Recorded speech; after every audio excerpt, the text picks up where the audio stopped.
લવિયાનગર police સ્ટેશનમાં આંબેડકરનગર વિસ્તારમાં ત્યાં એક જૂથ અથડામણ થયેલ, જેમાં 3 વ્યક્તિના મોત થયેલ છે, જેમાં મરણ જનારના નામ છે અરુણભાઈ વિનુભાઈ બારોટ, તેમજ સામે પક્ષે જે સુરેશભાઈ વશરામભાઈ પરમાર અને વિજયભાઈ વશરામભાઈ પરમાર, એ બંને સગાભાઈઓ છે.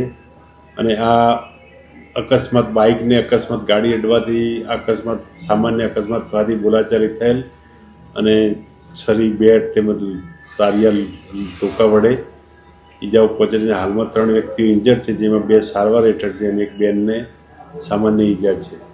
કેટલા વાગ્યાની આસપાસ આ ઘટના રાત્રે 12:30 વાગે આસપાસ બનાવ બનેલ છે. જૂની કોઈ અદાવત વિશે ના, હજી હાલમાં એ તપાસ બધી ચાલુ છે. ફરિયાદ વિગતવારની લેવાઈ જાય પછી ખ્યાલ આવશે. ઈજા પામનાર બંને વ્યક્તિઓને હાલ એક્સરેની અંદર છે. ત્યારબાદ ખબર પડશે કે કઈ બાબતમાં આ જૂથ અથડામણ થયેલ.